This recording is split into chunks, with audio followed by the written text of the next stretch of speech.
Hello everyone, welcome to Bio Classes. Today we will study another chapter of endocrinology, that is adrenal or suprarenal glands. This is the adrenal or suprarenal glands. These are paired structures located on the top of the kidneys. Each adrenal gland has two parts, external adrenal cortex and internal adrenal medulla. The cortex is surrounded by a fibrous capsule. Cortex is surrounded by a fibrous capsule. Both adrenal cortex and medulla have different embryonic origin. First, the adrenal cortex. The adrenal cortex is derived from the embryonic mesoderm.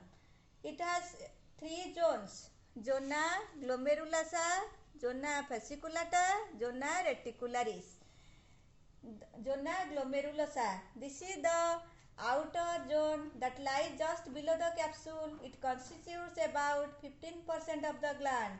Its cells are closely packed and arranged in spherical clusters and act columns which secrete hormone called mineralocorticoids because they affect mineral homeostasis.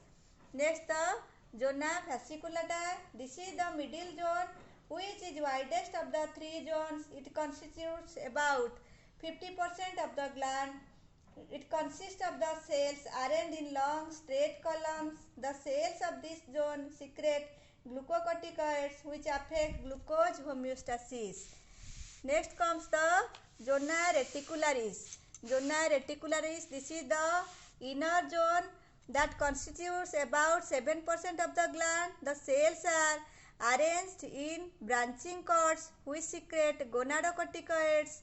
Example, androgens that have masculinizing effect. The cells of zona fasciculata and zona reticularis contain ascorbic acid or vitamin C. Hormones. All hormones of adrenal cortex are synthesized from cholesterol. Corticosteroids, hormone of adrenal cortex, are grouped into three categories: mineralocorticoids, glucocorticoids, and gonadocorticoids. Mineralocorticoids. These hormones are secreted by the cells of the zona glomerulosa of adrenal cortex. As the name indicates, they are responsible for the regulation of mineral metabolism. Aldosterone, which is the salt-retaining hormone, is the principal mineralocorticoid in humans, and aldosterone is about 90 to 95% present in human. Like all other hormones of adrenal cortex, aldosterone is a steroid. Its main function is to regulate the sodium content of the body. It is secreted when the sodium level is low. It acts on the kidneys to return more sodium to the blood and more potassium to be excreted. Next, as the sodium concentration in the blood increases, water follows it by osmosis. The effect of aldosterone is to increase both sodium and water in the blood. Target cells. Mineralocorticoids acts on the cells of the kidneys. Next comes the glucocorticoids. They affect metabolism of carbohydrate, proteins and fats. Glucocorticoids include three main hormones: cortisol, corticosterone and cortisone. Of the three, cortisol is the most abundant, about 95%. It stimulates the liver to synthesize carbohydrates from amino acids and glycerol, thus increases level of glucose in the blood. Cortisol also stimulates the degradation of proteins within the cell and amino acids in the blood, therefore increases level of amino acids in the blood. A third effect of cortisol is to stimulate the breakdown of fats in adipose tissue and release of fatty acids into the blood. Thus, cortisol has anti-insulin effect. It also helps in reducing pain. Cortisol is anti-inflammatory. It retards phagocytic activities of WBCs and thus suppresses inflammation reaction. This hormone also reduces the number of mast cells, reducing secretion of histamine. Cortisol is immunosuppressive. It suppresses synthesis of antibodies by inhibiting the production of lymphocytes in the lymphoid tissues. That is why cortisol is used for treatment of allergy. It is also used in transplantation surgery to suppress the formation of antibodies in the body of recipients so that the recipient may accept the transplanted organ. It also elevates blood pressure. Cortisol has the capacity to cope with stress. When we are under stress, our body secretes cortisol, so it is named as stress hormone. Target cell of cortisol is glucocorticoids, acts on the cells of the liver. Next, the gonadocorticoids or sex corticoids. They are also called sex hormones of adrenal gland. Large quantities of male sex hormones than female sex hormones are produced. These male sex hormones are called androgens, which are important in the development of a male fetus. Although the genetic sex is determined by the chromosomes in the fertilized egg, a male fetus develops normal male characteristics only if the fetal gonad and adrenal glands produce sufficient quantities of androgens.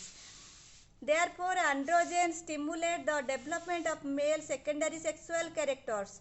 Female sex hormones secreted by adrenal cortex are estrogen, which maintain the development of the female secondary sexual characters. Target cells, gonadocorticoids, act on the cells of the gonads, that is testes and ovaries. Disorders of the adrenal cortex. Number 1 is the Addison's disease. This disease is caused by deficiency of mineralocorticoids and glucocorticoids. It is also caused by the destruction of the adrenal cortex in disease such as tuberculosis. Its symptoms include low blood sugar, low plasma sodium, high potassium in the plasma, increased urinary sodium, nausea, vomiting, diarrhea, and a bronze-like pigmentation of skin. Severe dehydration is also common in the person suffering from this disease. Cushing's syndrome. It is caused by excess of cortisol, which may be due to a tumor of the adrenal cortex. It is characterized by high blood sugar, appearance of sugar in the urine, rise in plasma sodium, fall in plasma potassium, rise in blood volume, high blood pressure, obesity, and wasting of muscles of thigh, pectoral, and pelvic girdle. Next, number 3 is the aldosteronism or Conn syndrome. Excessive production of aldosterone from an adrenal cortical tumor causes this disease. Its symptoms include a high plasma sodium, low plasma potassium, rise in blood volume, high blood pressure, and polyuria. Adrenal virilism. Appearance of male characters in female is called virilism. Excessive production of male sex corticoids like androgens produces male secondary sexual characters like beard, mustache, hoarse voice in women. Gynecomastia. It is the development of enlarged mammary glands in case of males. It is due to excessive secretion of female sex hormones, estrogen in males. Decreased testosterone may also lead to gynecomastia. Next comes the adrenal medulla. The adrenal medulla develops from the neuroectoderm of the embryo. The adrenal medulla consists of relatively large rounded granular cells. These cells are modified post-ganglionic cells of sympathetic nervous system which have lost normal process and acquired glandular function. These cells are called chromaffin cells or pheochromastocytes. These cells are connected with the preganglionic motor fiber of the sympathetic nervous system. Hormones. The medulla of adrenal glands secretes two hormones, norepinephrine or noradrenaline and epinephrine. Norepinephrine and epinephrine are derived from tyrosine amino acids. Norepinephrine. It regulates the blood pressure under normal condition. It causes constriction of essentially all the blood vessels of the body.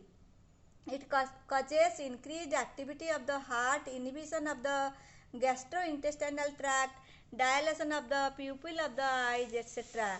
Epinephrine or adrenaline. It is secreted at the time of emergency. It is also called emergency hormone and is secreted in proportion to the stimulus through the central nervous system.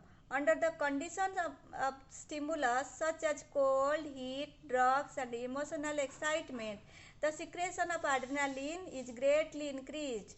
In circumstances of great strain and emotional condition, the body requires more energy in a hurry. Adrenaline accordingly increases the conversion of glycogen to glucose and thus provides quickly available energy. Adrenaline not only stimulates the formation of glucose from liver but also stimulates glycolysis in tissue generally. Another important function of the adrenaline is that it dilates the blood vessels in the heart and skeletal muscles, thus decreasing the peripheral resistance and permitting a copious flow of blood to meet the needs of fight or flight. Liberated large amount of catecholamine due to stress or excitation. Effects of adrenaline on cardiovascular effect. Adrenaline is a powerful vasoconstrictor. It affects the cardiac and smooth muscles. It increases both the force and frequency of the contraction of the heart muscles, resulting rise in blood pressure, rise in pulse rate, rise in cardiac output.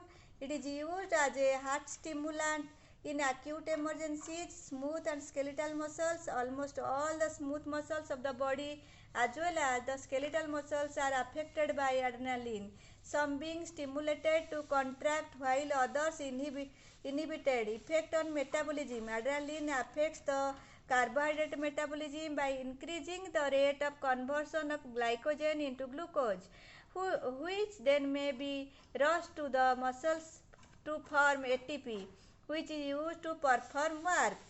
By increasing glycogenolysis in the liver, it raises sugar content of the blood, that is known as the hyperglycemia. It also causes increased oxygen consumption and increased heat production. It also accelerates the breakdown of glycogen.